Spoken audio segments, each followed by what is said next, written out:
श्री शिवाय नमस्तुभ्यम हर महादेव। पूज्य गुरु जी के श्रीमुख से बैतूल में माँ ताप्ती शिव महापुराण कथा चल रही है। आज बैतूल में हो रही शिव महापुराण कथा का चौथा दिन है। आज की कथा की संपूर्ण जानकारी इस छोटे से वीडियो में आपके साथ शेयर करने वाली हूँ। इसके अलावा आज की कथा में गुरुजी ने दो नए उपाय बताए हैं। पहला, भाई और बहन के कल्याण के लिए जिसका फल उन्हें 7 जन्म तक प्राप्त होगा, और दूसरा, नारी के अखंड सौभाग्य की प्राप्ति के लिए, जो आपको इस वीडियो के आखिरी में बताऊंगी, तो वीडियो को आखिरी तक देखते रहें। आज की कथा की पहली जानकारी, जो भगवान के भजन में डूबा है, भक्ति में डूबा है, उसे किसी संत को ढूंढने की ज़रूरत नहीं होती, क्योंकि वह स्वयं संत हो जाता है। दूसरी जानकारी, जब भक्त की भक्ति, भजन और श्रद्धा का बल बढ़ता है तो भगवान को अपने भक्त के पास आना ही पड़ता है। आज की कथा की तीसरी जानकारी, नारी को अपने जीवन में सबसे ज़्यादा विष पीना पड़ता है, जैसे शब्दों का विष, तानों का विष, परिवार के व्यवहार का विष, घर की चिंताओं का विष।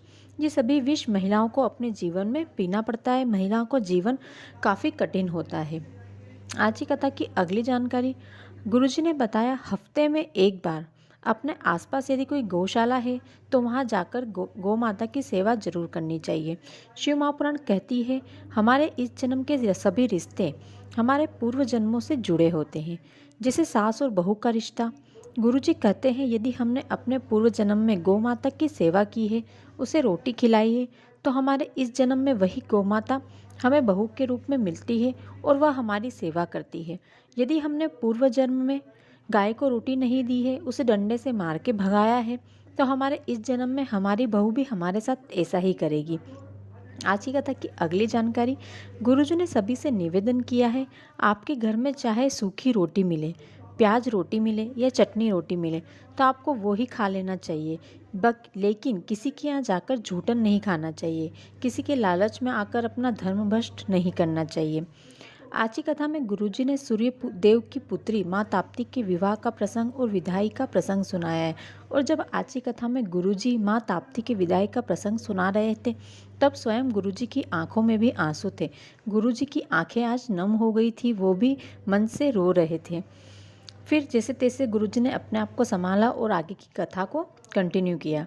आज की कथा की अगली जानकारी, गुरुजी ने बताया, पिता बच्चों की जिंदगी की सबसे बड़ी पूंजी होती है। पिता आपके लिए सब कुछ है।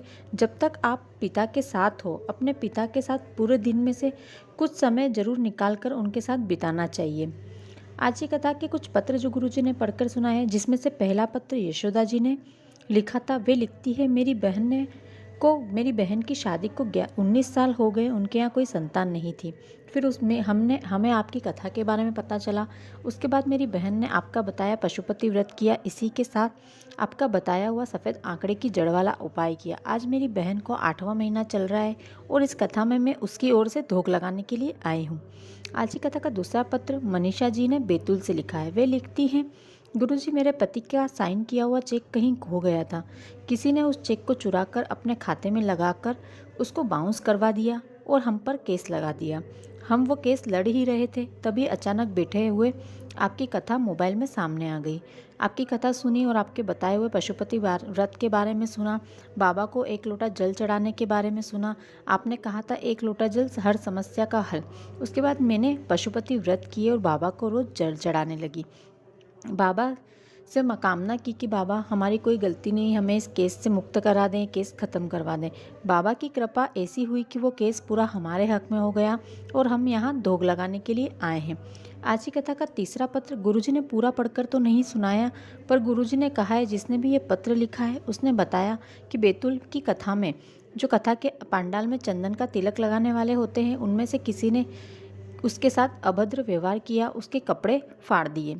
गुरुजी ने सख्ती से कहा है, यदि आप अपने व्यवहार में नम्रता और शीतलता नहीं रखोगे तो आगे की कथाओं में तिलक लगाने वालों पर पाबंदी लगा जाएगी। आप प्रेम से भरे हैं, प्रेम से परिपूर्ण हैं, महादेव की तरह ही अपने व्यवहार को रखें और नम्रता और शीतलता अपने व्यवहार के अंदर लाएं। आज की कथा में गुरुजी ने 2 उपाय बताए हैं। पहला उपाय भाई और बहन के लिए। गुरुजी ने बताया, कार्तिक महीने की यम द्वितीया के दिन भाई बहन को यमुना नदी में स्नान करना चाहिए, और कार्तिक महीने की चतुर्थी के दिन भाई और बहन को ताप्ती नदी में स्नान करना चाहिए। इससे भाई और बहन को 7 जन्मों तक सुख प्राप्त होता है। ध्यान रखें अपने भाई और बहन दोनों को साथ में इन दोनों तिथि के दिन इन दोनों नदियों में स्नान करना होगा। आज की कथा का अगला उपाय, जो नारी कार्तिक के महीने में माँ ताप्ती का स्नान करती है उसे अखंड सौभाग्य की प्राप्ति होती है। तीसरा उपाय, यदि आपका बच्चा पढ़ने में कमज़ोर है, उसकी याददाश्त कमज़ोर है, तो सुबह के समय माँ ताप्ती के नदी का जल अपने बच्चे के सिर पर छिड़क दें। इससे आपका बच्चा पढ़ने में अच्छा होगा, तेज होगा, उसकी याददाश्त तेज होगी और उसका पढ़ाई में कोई हाथ नहीं पकड़ पाएगा। ये उपाय गुरुजी ने इससे पहले की कथा में बताया था, लेकिन मैं फिर से रिपीट कर रही हूँ ताकि जिसको नहीं पता हो उसे भी पता चल जाए। तो ये थी आज की कथा की कुछ विशेष जानकारियाँ, उपाय और पत्र जो गुरुजी ने पढ़कर बताए थे। यदि आपको वीडियो अच्छा लगा हो तो वीडियो को लाइक करें, शेयर करें, साथ ही कमेंट में हर हर महादेव लिखें। गुरुजी की अगली कथा 23 दिसंबर से 29 दिसंबर तक मालेगांव नासिक में पुण्य शिवमापुराण कथा होने वाली है। इस कथा तक आप कैसे पहुँचे, इस कथा की व्यवस्था क्या क्या है, इस कथा का पांडाल कैसा है, इसका मैं अपने चैनल पर एक अलग से वीडियो बनाकर आप लोगों के लिए डालूंगी। इसलिए अभी तक आपने यदि मेरे चैनल को सब्सक्राइब नहीं किया है तो चैनल को सब्सक्राइब कर लें, साथ ही बेल आइकन को क्लिक कर लें ताकि जब भी मैं अपने चैनल पर इसका वीडियो अपलोड करूं तो आपको नोटिफिकेशन मिल जाए और आप उस वीडियो को देख पाएँ। और यदि आप उस मालेगांव नासिक की कथा में जाना चाहते हैं तो आपकी सभी समस्याओं का हल उस वीडियो के माध्यम से हो जाए, ताकि आपको उस कथा पंडित तक जाने में कोई भी दिक्कत या परेशानी का सामना बिल्कुल भी ना करना पड़े।